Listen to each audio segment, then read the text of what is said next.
إن هذا القرآن يهدي للتي هي أقوم ويبشر المؤمنين الذين يعملون الصالحات أن لهم أجرا كبيرا. الحمد لله نحمده ونستعينه ونستغفره ونؤمن به ونتوكل عليه ونعوذ بالله من شرور أنفسنا ومن سيئات أعمالنا من يهده الله فلا مضل له ومن يضلله فلا هادي له ونشهد أن لا إله إلا الله وحده لا شريك له ونشهد أن محمدا عبده ورسوله أما بعد آج انشاءاللہ سورت المائدہ کی تفسیر ہم اسٹارٹ کریں گے۔ سورت المائدہ جو ہے مائدہ کے معنی ہوتے ہیں دسترخوان، ٹھیک ہے، اور یہ اس سورت کی جو آخری آیات ہیں، آخری رکوع ہے، اس میں جو ہے وہ ایک آیت ہے جس میں مائدہ کا یعنی دسترخوان کا ذکر کیا گیا ہے، تو اس کی نام کی مناسبت سے اس کا نام سورت مائدہ رکھا گیا۔ اس سورت کی فضیلت اور زمانہ نزول کون سا ہے کہ امام ترمذی رحمۃ اللہ علیہ نے عبداللہ بن عمر رضی اللہ تعالیٰ عنہ کی روایت کو بیان کیا ہے کہ سب سے آخر میں نازل ہونے والی صورتیں سورت مائدہ اور فتح ہیں۔ امام ترمذی نے اس حدیث کو حسن غریب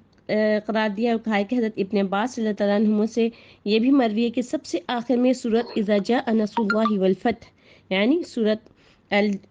جو وہ تھی سورت الفتح سے مراد سورت فتح نہیں بلکہ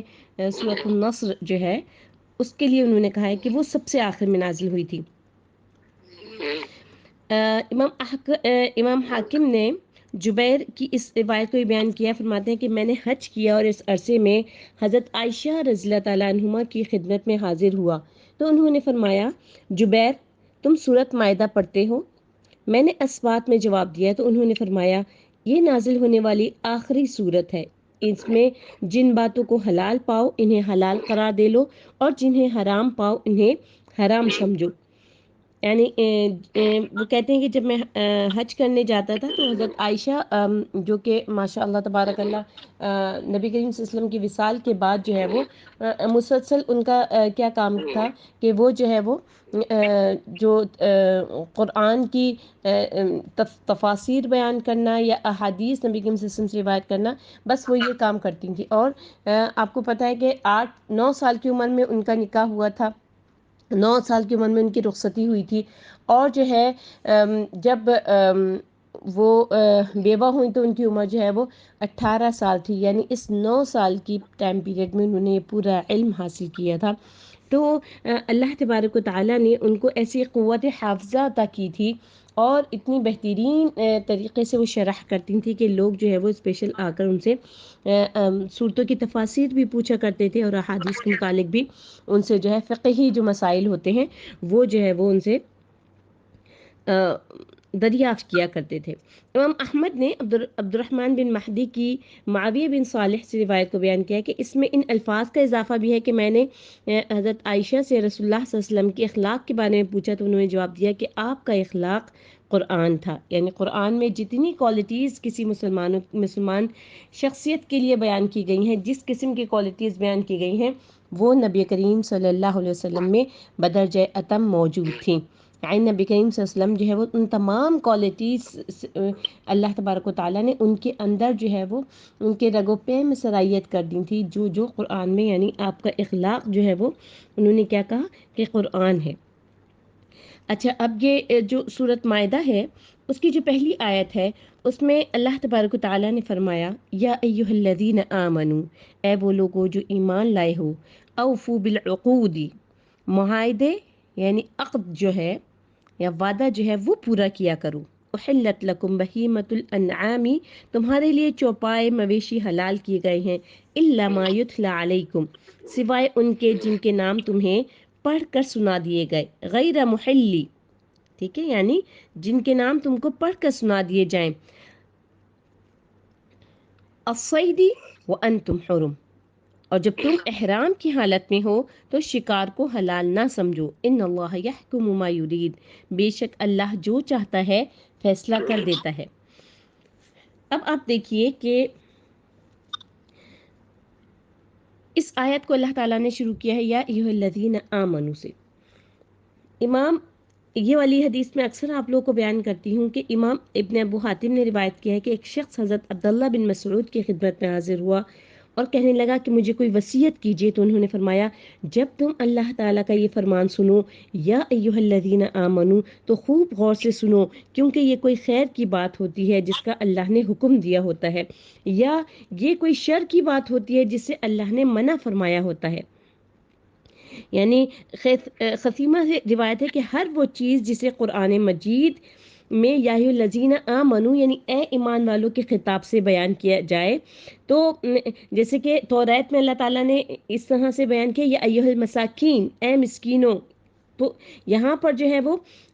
جہاں بھی قرآن میں یا ایھا الذین آمنوا کر کے اللہ تبارک و تعالیٰ بیان کر رہا ہے، تو اس کا کیا مطلب ہے کہ اب جو ہے وہ مؤمنین کے لیے کوئی نہ کوئی یا تو خیر کی بات ہے جس پر کہ عمل ہونا ہے، یا شر کی بات ہے جس سے رک جانا ہے، یعنی اب کوئی نہ کوئی ایسی بات ہے جس پر اللہ تبارک و تعالیٰ منع فرما رہے ہیں کہ یہ والا کام اب تم نے نہیں کرنا ہے، ٹھیک ہے۔ تو اسی طریقے سے جو ہے وہ یہ جو سورۃ مائدہ ہے اس کو عموماً اس میں جو ہے وہ اللہ تبارک و تعالیٰ نے زیادہ تر جو احکامات نازل کیے ہیں اس میں حلال اور حرام جو ہے وہ اس کی زیادہ جو ہے وہ وضاحت ہے، کہ جہاں پر حلال ہے وہاں پر جو ہے وہ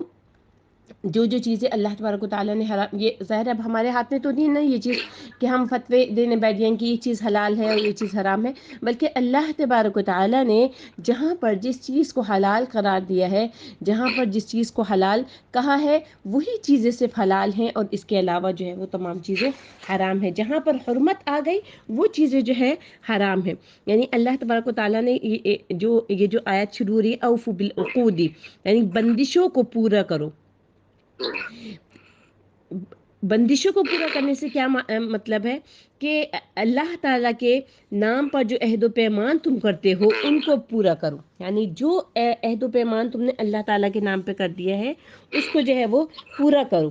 ٹھیک ہے، یعنی معاہدہ کیا ہے۔ اب یہ معاہدہ جو ہے وہ اس صورت میں بھی ہو سکتا ہے کہ آپ جو ہے وہ کوئی کانٹریکٹ سائن کرتے ہیں کسی کمپنی میں یا کسی اسکول میں، یا آپ جو ہے اوتھ لیتے ہیں کسی بھی ملک میں جب جاتے ہیں ان کے رولز اینڈ ریگولیشنز ہوتے ہیں اس کو سائن کرتے ہیں، یا جو ہے وہ آپ کسی سے وعدہ لیتے ہیں، یہ سب اسی کی اقسام ہیں۔ تو اللہ تعالیٰ کہہ رہے ہیں کہ جو تم نے کانٹریکٹ سائن کیا ہے اب تم نے سائن کر دیا، اٹ مینس کہ اب تم نے اس کے مطابقت سے پورا اترنا ہے، ٹھیک ہے۔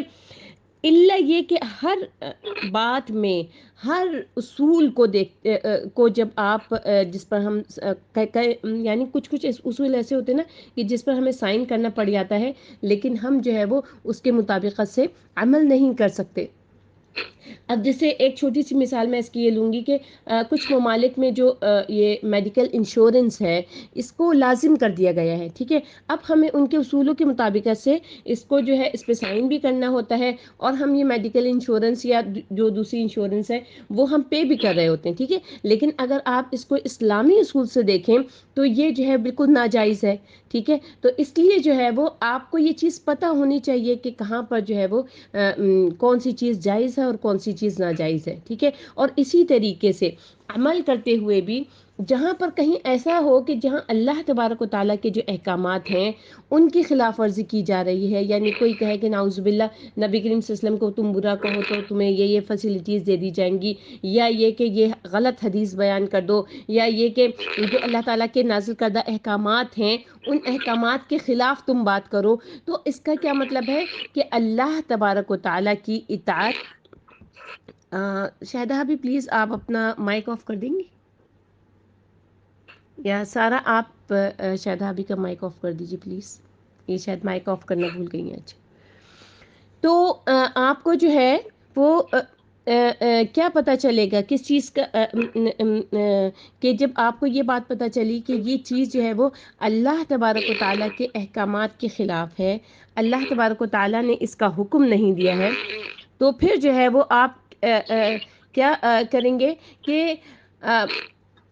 اللہ تبارک و تعالیٰ کی جو بات ہے وہ سپیریئر ہے، وہ مقدم ہونی چاہیے، یعنی اللہ تعالیٰ کی بات کے آگے کسی مخلوق کی اطاعت کرنا جائز نہیں ہے،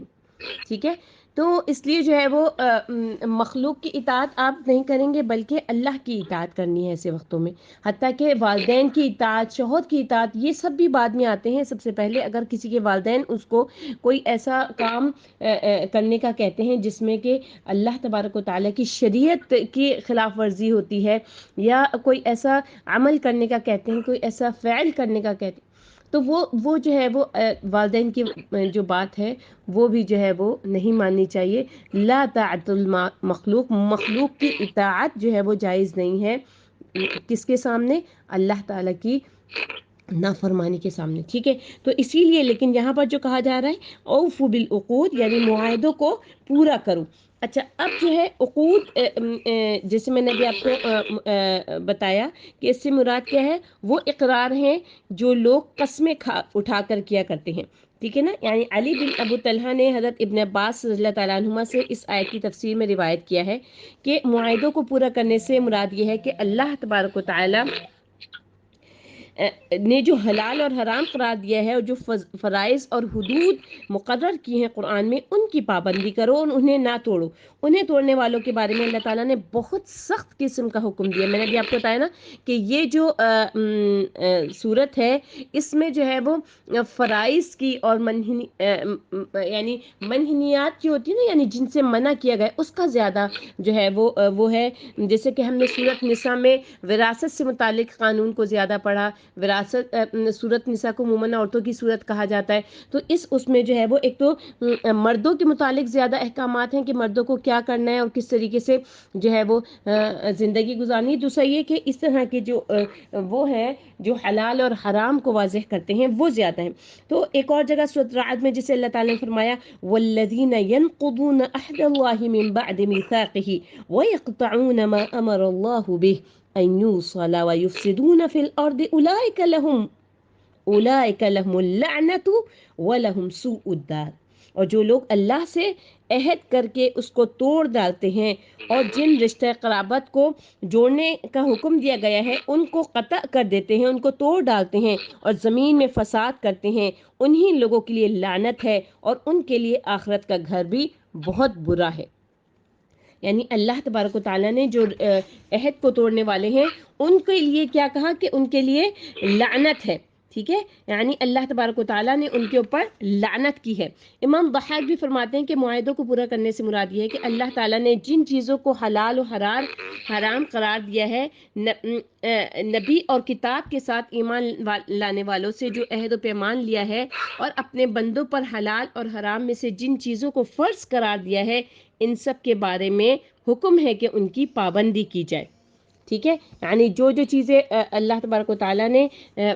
حلال کی ہیں ان کی بھی پابندی کی جائے اور جو حرام کی ہے وہ بھی. اچھا، اب حلال و حرام میں سب سے پہلے جو ہے وہ اللہ تعالیٰ نے کس کا ذکر کیا ہے اس صورت میں کہ احلت لکم بہیمۃ الانعام، یعنی جو وہ ہے بہیمۃ الانعام ہے. بہیمۃ الانعام سے کیا مراد ہے کہ جو اس صورت میں جو اللہ تبارک و تعالیٰ نے ذکر کیا ہے بہیمۃ الانعام کا، تو ان سے کیا مراد ہے کہ جو چوپائے جانور ہیں یعنی جو چرنے والے ہوتے ہیں ان سے مراد کون کون سے جانور ہیں؟ ان سے مراد جو ہے وہ جانور ہیں جو کہ جیسے گائیں ہوتی ہیں، بکریاں ہوتی ہیں، اونٹ ہوتے ہیں. ٹھیک ہے، جیسے کہ امام حسن قتادہ اور کئی اور ائمہ تفسیر نے فرمایا ہے. امام ابن جریر فرماتے ہیں کہ عرب بہیمۃ الانعام انہی جانوروں کو کہتے ہیں. ٹھیک ہے، اور جو ہے وہ حضرت عمر اور ابن عباس اور کئی اور صحابہ کرام نے اس آیت کریمہ سے یہ استدلال بھی کیا ہے کہ اگر کسی مادہ کو ذبح کیا جائے اور اس کے پیٹ میں مردہ جنین ہو تو وہ بھی حلال ہے. ٹھیک ہے، یعنی جنین کے بارے میں جو ترمذی اور حضرت ابو سعید رضی اللہ تعالیٰ عنہ سے مروی حدیث ہے کہ ہم نے عرض کی اے اللہ کے رسول، ہم اونٹنی، گائے یا بکری ذبح کر دیتے ہیں تو ان کے پیٹ سے بچے بھی نکل آتے ہیں، تو کیا ہم ان کو پھینک دیں یا کھا لیا کریں؟ فرمایا کلوہ ان شئتم فإن زکاتہ زکات امہ، اگر تم چاہو تو کھا سکتے ہو، ان کی ماں کا ذبح کرنا ہی کافی ہے. یعنی ماں کو جو ذبح کیا تو وہ بھی حلال ہو گئے، تو تم کھا بھی سکتے ہو اور پھینکنا چاہو تو پھینک بھی سکتے ہو. کہ تم کھانا چاہو تو کھا لو اور اگر پھینکنا چاہو ان کو تو پھینک دو. تو پھر آگے جو ہے نا الا ما یتلا علیکم، سوائے ان کو جو تمہیں پڑھ کر سنائے جاتے ہیں. یعنی علی بن ابو طلحہ نے حضرت ابن عباس سے روایت کیا ہے کہ اس سے مراد مردار خون، سور کا گوشت اور جس پر غیر اللہ کا نام لیا گیا ہو. یعنی یہ الا ما یتلا علیکم یعنی اس کے سوا جو تمہیں پڑھ کر سنائے جاتے ہیں. ٹھیک ہے، تو امام قتادہ کا قول ہے کہ اس سے مراد مردار اور ہر وہ چیز ہے جس پر اللہ تعالیٰ کا نام نہ لیا گیا ہو. یعنی حقیقت تو ظاہر ہے اللہ تعالیٰ ہی جانتا ہے، لیکن بظاہر یوں معلوم ہوتا ہے جیسے ایک اور آیت کریمہ ہے نا، حرمت علیکم المیتۃ والدم ولحم الخنزیر وما احل لغیر اللہ به والمنخنقۃ والموقوذۃ والمتردیۃ والنطیحۃ وما اکل السبع. تمہارے لیے حرام کیے گئے ہیں مردہ جانور، خون، سور کا گوشت اور وہ جانور جس پر اللہ کے سوا کسی اور کا نام پکارا جائے، اور گلا گھٹنے سے مر جانے والا اور چوٹ لگ کر مر جانے والا، کسی کا سینگ لگ کر مر جانے والا، اور وہ جانور بھی جسے درندے کھا جائیں. یعنی ان سب کی تفصیل جو ہے بھی آگے آئے گی. تو اس آیت میں مذکورہ چوپائے جو جانور ہیں اگر فی الحال یعنی فی نفسی حلال ہیں، لیکن وہ عوارض کی وجہ سے حرام ہو گئے ہیں، اس لیے فرمایا الا ما ذکیتم، مگر جس کو تم مرنے سے پہلے ذبح کر لو. یعنی ان مذکورہ جانوروں میں سے جو یہ جو مذکورہ جانور ہیں ان میں سے اگر کسی کو تم مرنے سے پہلے ذبح کر لو، وما ذبح علی النصب، اور جو تھان پر ذبح کیا جائے. یعنی تھان پر ذبح کرنے سے کیا مراد ہے، وہ جو ہے وہ حرام ہے اور کسی بھی صورت میں حلال نہیں ہو سکتا. ٹھیک ہے نا. تو یہ جو اس آیت میں جو ہے وہ تھان پر ذبح کرنے سے جو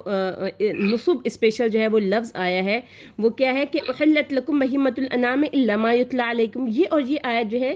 دیکھیں تمہارے لیے چوپائے جانور جو چرنے والے ہیں حلال کر دیے گئے ہیں سوائے ان کے جو تمہیں پڑھ کر سنائے جاتے ہیں. ٹھیک ہے نا، یعنی سوائے ان بعض جانوروں کے جو بعض حالات میں حرام قرار دیے گئے. اچھا، اب ایک اور چیز کیا بیان ہو رہی ہے اس آیت میں کہ غیر محلی، جب تم جو ہے وہ احرام کی حالت میں ہو تو الصید، صید جو ہے یعنی شکار جو ہے، شکار کا کرنا جو ہے وہ انتم حرم، کہ تم احرام کی حالت میں ہو تو شکار کو تم حلال نہ جانو. یعنی بعض علماء نے کہا ہے کہ یہاں چوپائے جانوروں سے مراد تو عام پالتو جانور، اونٹ، گائیں، بکریاں، عام وحشی جانور مثلا ہرن اور نیل گائے وغیرہ ہیں. اور پالتو جانوروں میں سے حرام کو الا ما یتلی، مگر جو پڑھ کر سنائے جاتے ہیں کہہ کے مستثنا قرار دے دیا پہلے سے ہی. ٹھیک ہے نا. اور وحشی جانوروں میں سے حلال کو حالت احرام میں حرام قرار دیتے ہوئے فرمایا غیر محل الصید وانتم حرم. اور جب تم احرام کی حالت میں ہو تو پھر کیا کرنا ہے، شکار کو حلال نہ جانو. ٹھیک ہے، یعنی جو ہے وہ آپ یہ دیکھیے کہ جب انسان حالت احرام میں ہوتا ہے تو اس کے اوپر کئی چیزیں جو ہے وہ حلال نہیں رہتی. ٹھیک ہے، اب آپ دیکھیے کہ اس میں بظاہر کوئی مصلحت نظر نہیں آ رہی ہوتی. بہت ساری آیات میں جو ہے وہ ہمیں مصلحت نہیں نظر آ رہی ہوتی کہ اللہ تعالیٰ نے یہ حکم کیوں نازل کیا ہے. لیکن جو ہے آپ دیکھیں یہ آیت، یہ سورت کو اسی آیت سے شروع کیا گیا. اب اللہ تبارک و تعالیٰ نے ہی جانوروں کو پیدا کیا. اللہ تبارک و تعالیٰ کو ہی صحیح پتہ ہے کہ کس وقت جو ہے وہ کس جانور کو حلال کرنا ہے اور کس وقت کس جانور کو حرام قرار دینا ہے. اب آپ دیکھیں کہ ایک وہ شخصیت جو کہ شکاری ہوتا ہے، جو کہ وہ اس ایڈونچر کو جو ہے وہ اس کی زندگی، ظاہر ہے شکاری کی تو زندگی یہی ہوتی ہے، جہاں اس کو شکار نظر آیا اس نے شکار کر دیا. ٹھیک ہے نا. تو وہ جو ہے اس کے لیے اب حالت احرام میں ہے. اور آپ کو پتہ ہے کہ پہلے زمانے میں جیسے عمرہ کرنے کے لیے جاتے تھے یا حج کرنے کے لیے جاتے تھے تو سفر جو ہے وہ مہینوں پر محیط ہوتا تھا اور جو ہے وہ یہی ان کی غذا ہوتی تھی. تو اب اگر احرام باندھ کے گھر سے نکلے ہیں تو پھر جو ہے اس حالت میں اللہ تبارک و تعالیٰ نے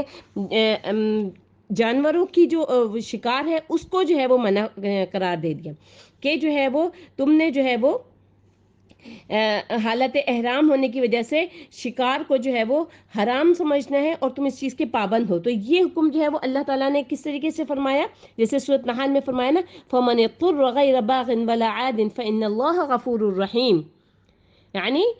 اگر کوئی ناچار ہو جائے بشرطے کہ گناہ کرنے والا نہ ہو اور نہ حد سے نکلنے والا ہو تو اللہ تعالیٰ بخشنے والا مہربان ہے. یعنی مجبور ہو گیا ہے نا کوئی، یعنی مضطر ہو گیا ہے، تو اس کے لیے تو اللہ تعالیٰ نے مردار کو بھی کھانا جائز قرار دے دیا، بشرطے کہ اس کا مقصد جو ہے وہ گناہ کا ارتکاب کرنا نہ ہو یا حد سے تجاوز کرنا نہ ہو. یعنی سور جو ہے وہ بھی حلال ہو جاتا ہے جبکہ کوئی مضطر ہو جاتا ہے، یا کوئی جو ہے وہ ایسا ہو جاتا ہے کہ اب جو ہے وہ اس کھانے کے علاوہ اس کو اب کوئی بھی کھانا نہیں مل رہا، تو اس کے لیے سور کو کھانا بھی حلال ہو جاتا ہے. ٹھیک ہے، تو اس لیے اللہ تعالیٰ نے یہاں کیا ہے کہ فمن اضطر ہو جائے وہ، یعنی اتنا زیادہ جو ہے وہ انسان اپنے اندر بےتاب ہو جائے بھوک سے کہ اس کے پاس اب آگے سے کھانے کے لیے کچھ بھی نہیں ہے، مضطر ہو گیا ہے وہ، غیر باغن، لیکن وہ باغی نہ ہو، یعنی اس کو پتہ ہے کہ اللہ تعالیٰ نے اس کو حلال قرار نہیں دیا ہے. ولا عادن، اور نہ ہی ایسا نہیں کہ پیٹ بھر کے کھا لیا تو پھر دوسرے ٹائم میں پھر کھانے کے لیے بیٹھ گئے، نہیں، اب جتنا تھوڑا بہت بس پیٹ اتنا کہ انسان چلنے کے قابل ہو جائے، انسان اٹھنے کے قابل ہو جائے، اس کے بعد جو ہے وہ پھر سے دوبارہ سے جو ولا عادن، دوبارہ اعادہ نہیں کرنا. فإن اللہ غفور رحیم، تو اللہ تعالیٰ بخشنے والا ہے. یعنی یہ اس اللہ تعالیٰ کا فیصلہ ہے جس کے تمام اوامر اور یعنی جتنے امر اللہ تعالیٰ نے دیے، حکم دیے اور نواہی، اس کے فیصلے اور احکام جو ہے وہ حکمت پہ ہوتے ہیں. تو اللہ تعالیٰ نے کیا فرمایا، ان اللہ یحکم ما یرید، بے شک اللہ تعالیٰ جو چاہتا ہے وہ فیصلہ کرتا ہے. ٹھیک ہے، تو اس میں جو ہے وہ اللہ تبارک و تعالیٰ نے ان چیزوں کے بارے میں، ایک تو پہلے اوفوا بالعقود آ گیا، اور اس کے بعد کیا آیا، اس کے بعد آیا کہ آپ نے جو ہے وہ احرام کی حالت میں جو ہے وہ مویشی جو ہے وہ حلال نہیں کیے اللہ تبارک و تعالیٰ نے، اور کون کون سے مویشی حلال نہیں کیے. اچھا، اس کے بعد جو ہے وہ جو حرمت والے مہینے ہیں اس کا کیا احترام ہے، اس کے جو ہے وہ انشاءاللہ ہم کل اس کے بارے میں انشاءاللہ ڈیٹیل میں سنیں گے. اللہ تبارک و تعالیٰ سے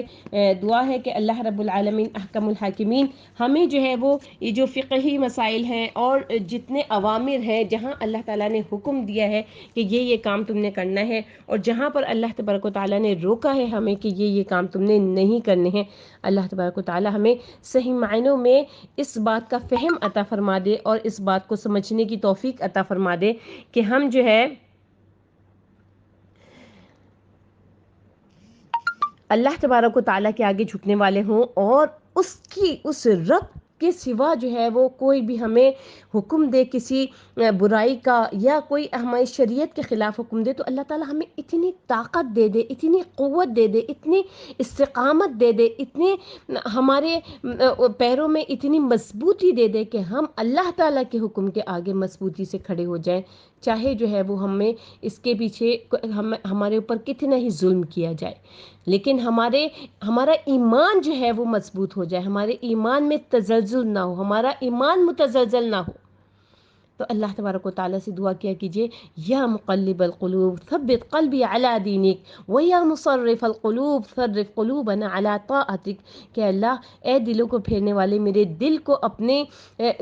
اپنی اطاعت کے اوپر پھیر دیجئے، اے دلوں کو پھیرنے والے مجھے جو ہے اپنے دین کے اوپر ثابت قدم رہنے کی توفیق عطا فرما دیجئے. سبحان ربک رب العزت عما یصفون وسلام علی المرسلین والحمد للہ رب العالمین. السلام علیکم ورحمۃ اللہ وبرکاتہ.